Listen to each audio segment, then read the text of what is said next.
Hey, welcome back, everybody. It's day 2 here at the Minnesota State Fair. You know, we can't think of a better place to celebrate, all the differences among us, right? We've got cow lovers, animal lovers, we got dance competitors, food fanatics. I think everybody is a food fanatic around here, and fancy car owners as well at the Great Minnesota Get Together. But you know what? Sometimes people watching can turn into judging. There's a fine line, my friends. Here for some therapy. That's therapy at the fair. You should start a booth here. We go, It's Dr. Karin Ryan. She's a licensed psychologist with Nystrom and Associates. We always love when you come to hang out with us, and we know that you're a big fair fan. You brought your family today. I did. I've got the family. Happy to be here. Thanks for having me. This is fun. So I know, good. and I love it. We rode over together, and you guys were all excited. You guys are still happy and excited. You guys filled up on all the hits. You guys had the cheese curds, all the things already. Dairy barn cheese curds. Yeah, turkey sandwich. I think this lesson, though, is really important to talk about even as we start to ease back into school. We just had back to school night for my kids last night. My daughter started talking about some of the social dynamics within the third graders that will be happening. But let's talk about being judgmental. What's happening in our brains? Why do we do it? What's going on? We don't want to think we're judgmental, but we all really are. And there are some main reasons why. Right, so first is, it makes us feel better about ourselves. When we're feeling insecure and uncertain, it kind of makes us feel better to judge that other person, because if they're less than me, ooh, I'm better, right? Second is, sometimes we do it as like a social engagement. If we're kind of aligning with somebody, they're agreeing with us, sometimes it can make us feel like we're connected. Yeah. Third is, sometimes we're taught that and by what we're modeled. Yeah. And families will sometimes do it to defend kind of that they're doing it the right way. It kind of gives you a sense of control. Well, if we're doing it right, then they're doing it wrong. We're okay.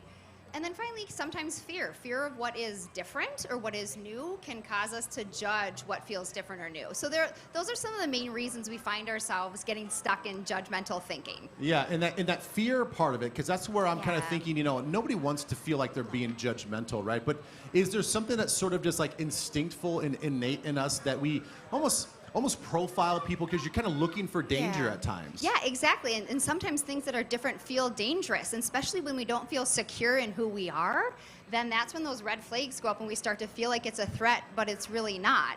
And we know that when we're judgmental, that there's negative consequences to that, right? Yeah, what is that? So what's happening to us when we're constantly judging other people? Yeah, if I'm judging it to feel better about myself, I might in the moment, but then later it's really, the reality is I'm now creating a hierarchy based on self-worth, and I'm either good or bad. So it ultimately doesn't help my self-worth. If I'm talking about people or judging people with my friends, they're gonna not think I'm trustworthy, and we're not really gonna be connected. Yeah. Right? If I'm living based on fear, these mistaken beliefs, and my world gets more narrowed, and I don't get to experience a beautiful diversity and diversity of thought and belief. So it really sells us ourselves short. So what's the difference, though, between having conversations, because we have conversations at our house sometimes of this is what we do in our family, which is different from what other people do in their families, and we're trying to because we're trying to teach them right from wrong. I'm trying to teach them to recognize danger.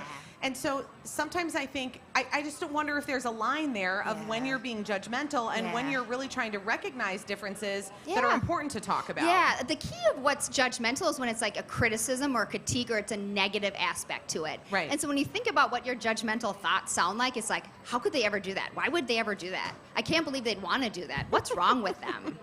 Right? They don't know what they're doing. So there's that different tone. As I say it, it's you know what that sounds like. Versus, well, some families really like to do this, and that works for them. Right. And what I like to highlight is that when people do it differently, there's a good reason why they act, dress, behave, think, act the way they do.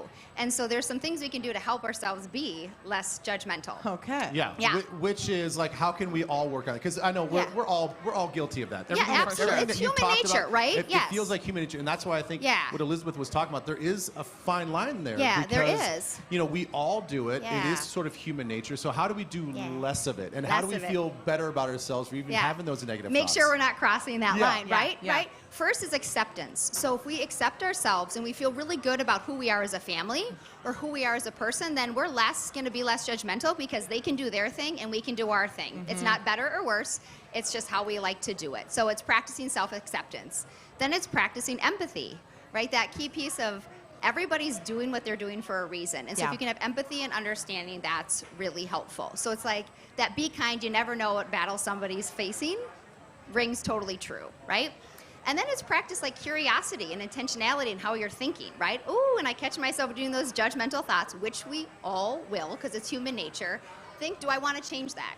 Do I want to still be treating people that way, or would I have a better experience if I wasn't so judgmental? Yeah. Like what, or how am I feeling low that I could take care of myself? Yes. In order to not feel like I need to do that Right, to because cut others I know down. I'm more judgmental when I'm feeling more insecure or Yeah. stressed. And so that taking care of ourselves, practicing empathy, curiosity, compassion.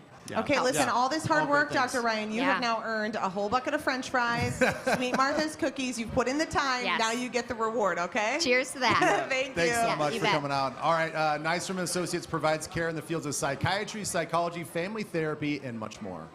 And if you're struggling with any type of anxiety, depression, addiction, just reach out to them. Dr. Ryan is such a great ambassador for them. They're Yeah. more than happy to help. And we are going to have more Twin Cities Live. It's coming up right after this. Kick it out.